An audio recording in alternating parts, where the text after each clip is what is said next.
यदि आपको हमारी ये कथा पसंद आए तो इसे लाइक करने के साथ साथ शेयर अवश्य करना और कमेंट बॉक्स में जय माता दी लिखना ना भूलना, ताकि आपको कथा श्रवण का पूर्ण फल प्राप्त हो सके। बोलो ब्रह्मचारिणी माता की जय हो। बंधुओं, आज मैं आपको माँ चंद्रघंटा की कथा श्रवण करवाने जा रही हूँ। बंधुओं, इस बार चैत्र नवरात्रि में दूसरा और तीसरा नवरात्रा एक साथ ही है, इसलिए आज मैं आपको तीसरे दिन की कथा श्रवण करवा रही हूँ। बंधुओं, चैत्र नवरात्रि के तीसरे दिन माँ दुर्गा के तृतीय स्वरूप माँ चंद्रघंटा की पूजा की जाती है। उनका यह रूप साहस, शांति और शक्ति का प्रतीक है। माँ चंद्रघंटा के माथे पर घंटे के आकार का अर्धचंद्र विराजमान है, जिससे उन्हें यह नाम मिला। उनका स्वरूप युद्ध के लिए तत्पर देवी का है, लेकिन उनका आशीर्वाद भक्तों को शांति और निर्भयता प्रदान करता है। माँ चंद्रघंटा का शरीर स्वर्णिम आभा से प्रकाशित है। उनके 10 हाथ हैं, जिनमें अस्त्र शस्त्र सुशोभित है। उनका वाहन सिंह है, जो साहस और वीरता का प्रतीक है। उनके घंटे की ध्वनि से राक्षसों और बुरी शक्तियों का नाश होता है। माँ का ये स्वरूप भक्तों के लिए संकट मोचन का कार्य करता है। माँ चंद्रघंटा की उपासना से भक्तों को साहस, ऊर्जा और आत्मविश्वास प्राप्त होता है। उनकी पूजा करने से नकारात्मक ऊर्जा और भय का नाश होता है। साथ ही जीवन में सुख शांति का संचार होता है।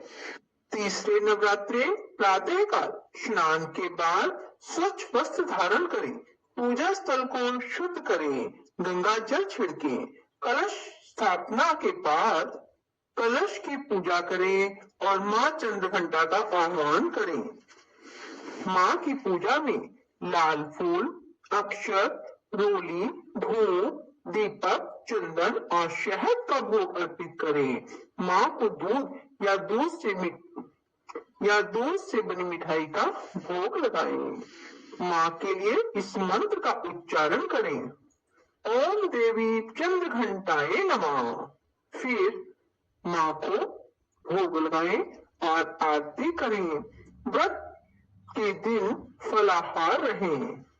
माँ चंद्रघंटा की पूजा से जीवन में साहस, शांति और सुरक्षा का आशीर्वाद प्राप्त होता है। उनका आह्वान करके भक्त भय और नकारात्मक से मुक्त होकर जीवन में प्रगति करते हैं।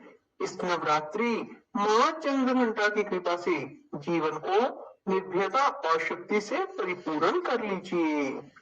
नवरात्रि में माँ चंद्रघंटा की पूजा का बहुत महत्व है। माँ चंद्रघंटा की कृपा से साधक को अलौकिक वस्तुओं के दर्शन होते हैं, दिव्य सुगंधियों का अनुभव होता है और कई तरह की ध्वनियां सुनाई देने लगती हैं।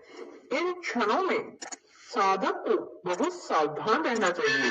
चंद्रघंटा की आराधना से साधक में वीरता और निर्भयता के साथ ही सौम्यता और विनम्रता का विकास होता है। इसलिए हमें चाहिए कि मन, वचन और कर्म के साथ ही शरीर को विधि विधान के अनुसार परिशुद्ध पवित्र करके चंद्रघंटा माँ के शरणागत होकर उनकी उपासना आराधना करनी चाहिए। इससे सारे कष्टों से मुक्त होकर सहज ही परम पद के अधिकारी बन सकते हैं। माँ चंद्रघंटा बहुत ही कल्याणकारी है। माँ चंद्रघंटा की पौराणिक कथा। माँ चंद्रघंटा ने शुंभ और निशुंभ नामक राक्षसों से देवताओं की रक्षा के लिए यह रूप धारण किया था। उन्होंने अपने घंटे की ध्वनि और अपने तेज से राक्षसों का संहार किया। इस कथा में माँ का स्वरूप एक योद्धा का है, जो यह संदेश देता है कि जब धर्म और सत्य पर संकट हो तो उसे बचाने के लिए शक्ति का प्रयोग आवश्यक है। बंधुओं, यदि आपको माँ चंद्रघंटा की ये कथा अच्छी लगे तो इसे लाइक करने के साथ साथ शेयर अवश्य करें और कमेंट बॉक्स में जय माता दी लिखना ना भूलें। बोलो चंद्रघंटा माता की